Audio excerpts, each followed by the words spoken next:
Hello guys, got another video for you today. We're working on the Genesis G70 2.0, doing another modification. If you weren't here for the last video, last time we did the blow-off valve, as you can see there. Today we are doing the air intake. Since there's not many videos on YouTube, I figured I'd do a video for you guys. So let's get into it. So first off, let's go into a list of parts that you will need. So right here, I have a cone filter. I believe this is like 6.5 inches in terms of length. I did go with K&N filter, but you can pretty much go with whatever air filter suits your fancy. I know they have like Spectre out there as well and some other brands. So you will need to actually get a tube.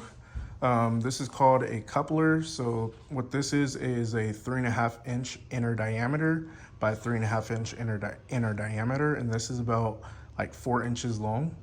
You can go shorter if you like to as well, just don't go any bigger, I would say, than like 4.5 inches, as you do have a short window here in terms of how far your intake can go out, so just don't make that mistake.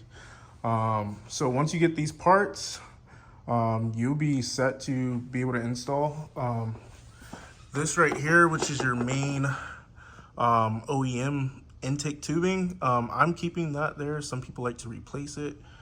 You can wish to do as you please, but I just felt like it was going to be easier for me to know exactly what I needed.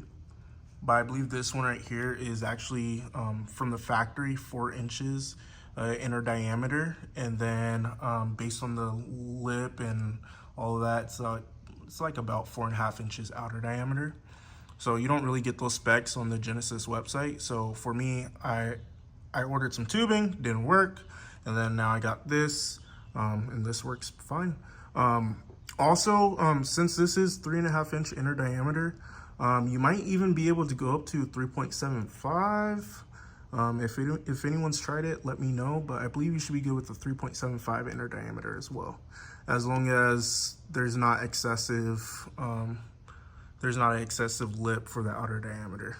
Like this right here, this comes with a 0.2 inch lip. So let's get into the installment. So first off, you would want to take off the strut. What is it? It's a 12 millimeter that you'll need to take off your strut tower brace. You'll just take the screw off there, and then also the screw off that side, and then you'll just completely remove it, and that'll allow you to get to your air box. In a nutshell, this is originally how your intake looks. For you 6-cylinder people, you have your other intake on this side, but this is normally how the 2-liter intake looks. Of course, this tube will be inside, so what you're going to do is get a Phillips driver, and then you'll just go ahead and screw that, loosen that up. That'll allow you to take this tube out of there, and then you're gonna make sure your clips are undone first. I forgot to tell you guys. So you have these clips that clip into that. Take that clip off. You have another clip right there, and then with this, you'll be able to scoot out like so. And then what you'll see is your air filter would be sitting in there. Obviously, mine's been taken out already. And then you do have screws right here. It's going to be require a 10 millimeter for the head. So these are those screws that come out of there. So that'll be 10 millimeters to pull that out. And then this whole entire thing, you lift basically right on out like that. And then you'll notice it comes off the scoop. I'm unsure if I'm going to keep the scoop there, the scoop. I believe I want to let as much airflow as possible in, so I'm not sure if I'll keep the scoop. Unsure. To be continued.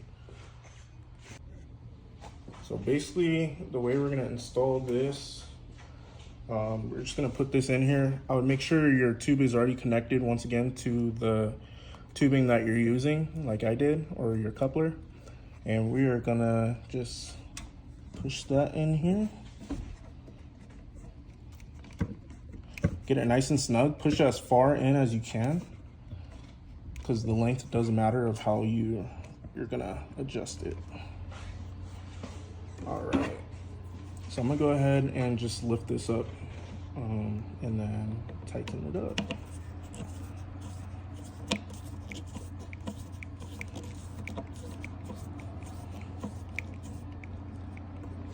I would say the biggest problem I ran into was looking for a tube that would fit into the OEM tubing, only because you do have this built-in clamp right here, and there's no way that you're gonna fit, you know, tubing over that with the rubber notching in it, and I didn't want to modify my OEM tubing to make that happen.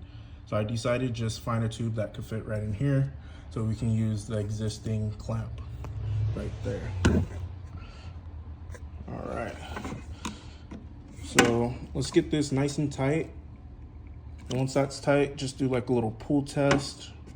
Looks pretty good for the most part. Just gonna tighten this up a little bit more.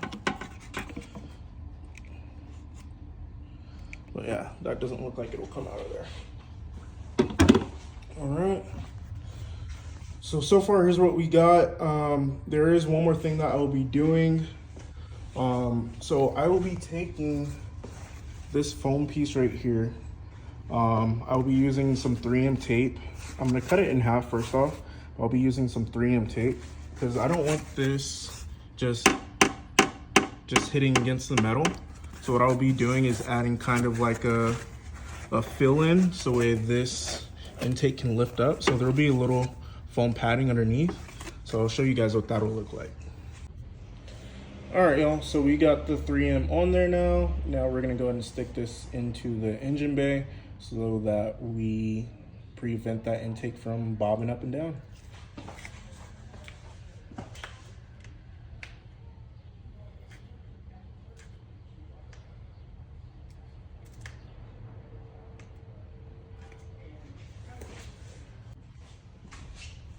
All right, all good to go. Let's stick this on. And let's go like right there.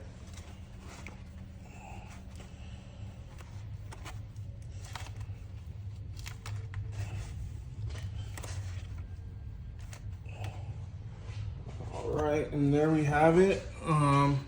Foam is there, so this bounces up and down. No problem for me. I'm cool with that. Should actually just stay there, but whatever. Speed bump, whatever. Knocks it up. We're good. No clatter. Nice and stuck on. But that concludes the video, y'all. If you have any questions, let me know.